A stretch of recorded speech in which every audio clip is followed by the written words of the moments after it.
Leader of opposition Rahul Gandhi ji के बारे में बहुत सारा मीडिया कह रहा है, आलोचना कर रहा है, जनता भी। कभी कहते हैं कि मोदी ने भारत माता को बेच दिया। भला इस देश में ऐसा माइके लाल कोई पैदा भी हुआ है कि हम भारत माता को कोई बेच भी डाले? आप उस पार्टी से है जिस पार्टी ने इस देश को इतना साल रूल किया है।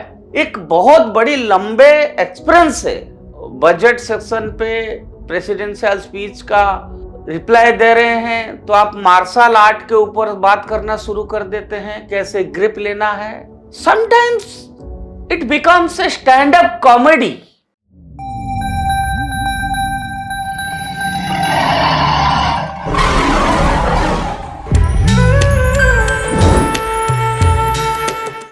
नमस्कार मित्रों, उदय इंडिया डिजिटल में आपका स्वागत है। मैं हूं दीपक कुमार रथ। आज इंडिया थिंग्स में मित्रों फिर से हम बात करेंगे संसद की, बात करेंगे लीडर ऑफ अपोजिशन की, बात करेंगे राहुल गांधी की। अपोजिशन का या इंडिया अलायंस का वो फेस है, तो स्वाभाविक है कि विश्व की सबसे बड़े लोकतंत्र में जब लीडर ऑफ अपोजिशन बोलते हैं तो लोग उसको सीरियसली, जनता इसको सीरियसली सुनना पसंद करते हैं। सरकार की क्या कमी रही, सरकार को और क्या करना चाहिए, कंस्ट्रक्टिव क्रिटिसिज्म करना, सुझाव देना, मतांतर हो, लेकिन गरिमामय स्थिति में संसद में बोलना या पब्लिक प्लेटफॉर्म में बोलना, ये हमारा देश की परंपरा है, भारत की परंपरा है। पूरे विश्व में भारत इसीलिए जाना जाता है। हम रूलिंग में साइड में बैठे हैं या अपोजिशन बेंच में बैठे हैं, लेकिन जब हम संसद में बैठते हैं कैसे बोलना चाहिए।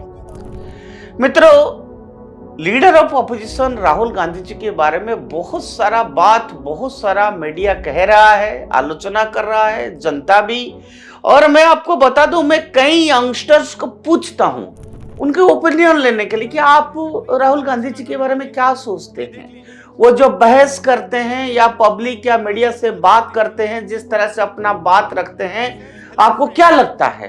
तो मैं झूठ नहीं बोल रहा हूं। लोगों का कमेंट बहुत लो कैटेगरी की होती है।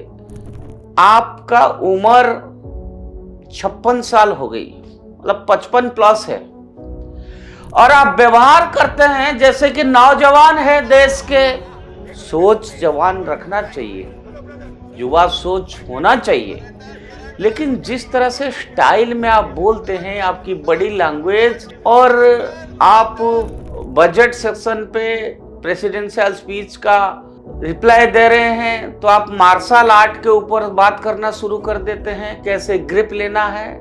Sometimes it becomes a stand-up comedy which is not expected from the leader of opposition of the country। आप उस पार्टी से है जिस पार्टी ने इस देश को इतना साल रूल किया है। एक बहुत बड़ी लंबे एक्सपीरियंस है, उसके बावजूद भी आप कभी मीडिया को आप उंगली दिखाते हैं, कहते हैं कि देयर इज नो ऑब्जेक्टिविटी। आप लोग जो भी कह रहे हैं या कर रहे हैं वो सब बीजेपी की कहने पर कर रहे हैं, आप देश के लिए ठीक नहीं कर रहे हैं। कभी कहते हैं कि मोदी ने भारत माता को बेच दिया। भला इस देश में ऐसा माइके लाल कोई पैदा भी हुआ है कि हम भारत माता को कोई बेच भी डाले? शब्द का चयन, बॉडी लैंग्वेज, बोलने का तरीका, सदन का गरिमा, ये सब चीजें बहुत महत्व रखता है। संसद केवल बहस का मंच नहीं है, ये राष्ट्र की सामूहिक चेतना का प्रतीक है। यहां बोले गए शब्द सिर्फ रिकॉर्ड का हिस्सा नहीं बनते, बल्कि वे देश की दिशा और वैश्विक छवि को भी प्रभावित करते हैं।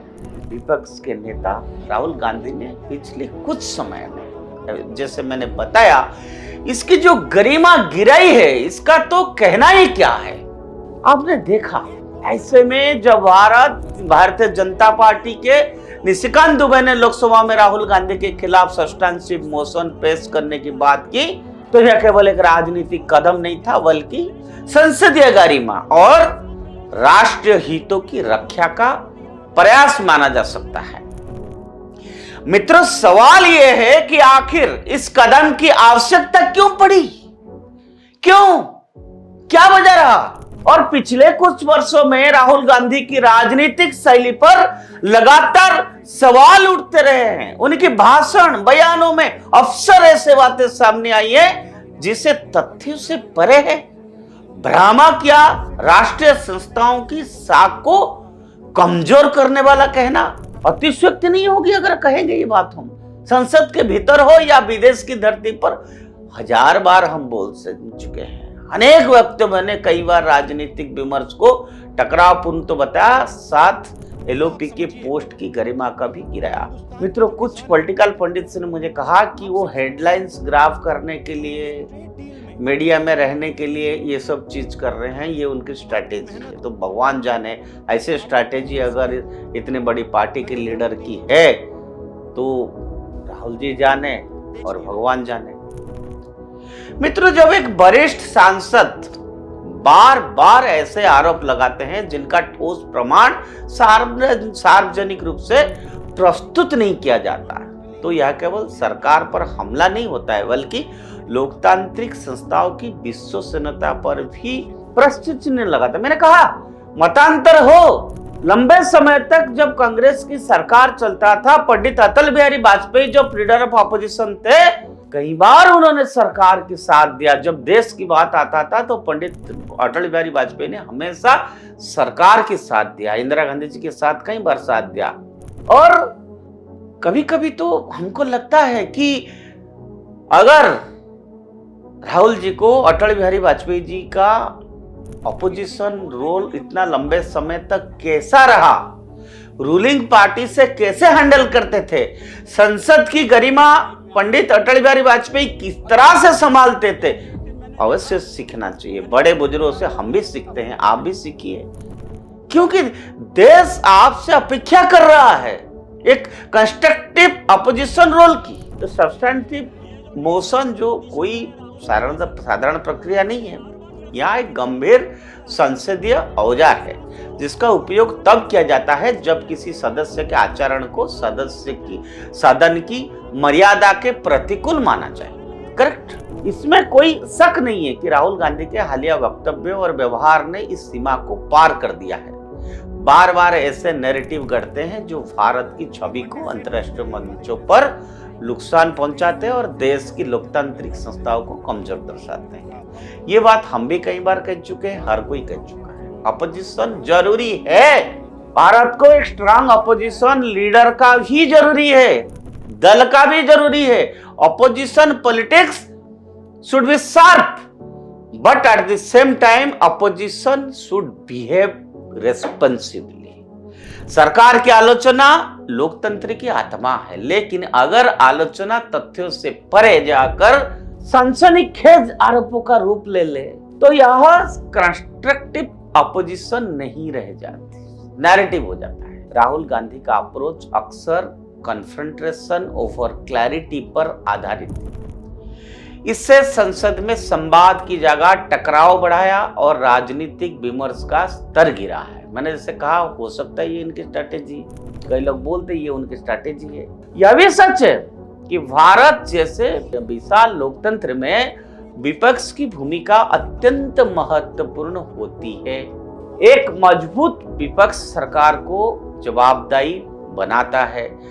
अरे, लोगों ने आपको रिजेक्ट किया, आपने सरकार नहीं बना पाया, लेकिन लोगों ने आपको लीडर ऑफ अपोजिशन तो बनाया ना। आप कम से कम it has the responsibility to behave like a responsible opposition. लेकिन जब विपक्ष की शीर्ष नेताओं पर यह आरोप लगे कि राष्ट्रीय हितों से ऊपर राजनीतिक लाभ को रख रहे हैं ये, तो ये चिंता का विषय स्वाभाविक रूप से बनता है। आप लगातार देख रहे हैं कि राहुल गांधी की कुछ बयान ऐसे रहे हैं जिसमें देश की सुरक्षा, न्यायपालिका या चुनावी प्रक्रिया पर अनावश्यक संदेह पैदा हुआ। यह केवल राजनीतिक मतभेद नहीं बल्कि इरेस्पॉन्सिबल कंडक्ट है। हालांकि लोकतंत्र में हर कदम की कसौटी भी लोकतांत्रिक मूल्य से ही होती है। सब्सटेंसिव मोशन का उपयोग विपक्ष की आवाज दबाने के लिए नहीं होना चाहिए बल्कि संसदीय मर्यादा बनाए रखने के लिए होनी चाहिए। बीजेपी का फैक्स यही है कि यह कदम किसी व्यक्ति विशेष के खिलाफ व्यक्तिगत हमला नहीं बल्कि एक संदेह है कि संसद में शब्दों को भी जवाबदेही होते हैं। आज देश एक ऐसे दौर से गुजर रहा है जहां आंतरिक और बाहरी चुनौतियां दोनों मौजूद हैं और ऐसे समय में राजनीतिक नेताओं से अपेक्षा की जाती है, खास करके अपोजिशन से, कि आलोचना करे, खूब आलोचना करे सरकार की, जितने कमी है सब गिने, एक एक करके गिनाए कि मोदी सरकार की क्या कमी है, डील की क्या कमी है ट्रंप के साथ, सारे चीज बताना चाहिए, इसीलिए है आप। लेकिन ऐसे भाषा और तथ्य के साथ जो राष्ट्रहित को सर्वोपरि रखे। अगर सत्तापक्षों को लगता है कि राहुल गांधी की राजनीति सीमा को लांघ रही है तो संसदीय प्रक्रिया के तहत उठाया गया ये कदम उसी चिंता का परिणाम है। अंततः ये बहस केवल राहुल गांधी या बीजेपी की अब नहीं रहा है। यह बहस है कि भारतीय लोकतंत्र में असहमति की सीमा क्या होनी चाहिए और जिम्मेदारी की भाषा कैसे होनी चाहिए। संसद में उठाया गया सब्सटेंसिव मोशन इसी बड़े प्रश्न का हिस्सा है। लोकतंत्र में अधिकार और कर्तव्य दोनों चीज साथ साथ चलते हैं और शायद यही संदेह इसी पूरे घटनाक्रम की केंद्र है। यही मित्रों, ये बातें मैंने आपके सामने आज रखा क्योंकि मैं नहीं, आप नहीं, नया जनरेशन नहीं, देश में, समाज में कई लोग इसको एक हास्यास्पद चीज बना दिया जो राहुल जी बोलते हैं। कोई स्टैंड अप कॉमेडी बुलाता है, कोई कहता है सीरियस नहीं है, कोई कहता है कुछ, कोई कहता है कुछ। तो हम आशा करते हैं इस डिसीजन, हो सकता है उनका स्ट्रैटेजी, मैंने आज बार बार रिपीट कर रहा हूं, जनता को लीडर ऑफ अपोजिशन और अपोजिशन पार्टी की बिहेवियर को मार करना चाहिए और समय आने पर जनता उनकी कार्यशैली के ऊपर जवाबदेही बनने चाहिए, क्योंकि वो जवाबदेही बनने चाहिए। जनता इसको ऑब्जर्व करना चाहिए और अगर अच्छा लग रहा है, नहीं लग रहा है, देश हित में क्या है, accordingly the citizen of the state और nation must take appropriate action in appropriate time when election comes. That's all for today. Stay tuned with Uday India and subscribe to Uday India. Bharat माता की जय।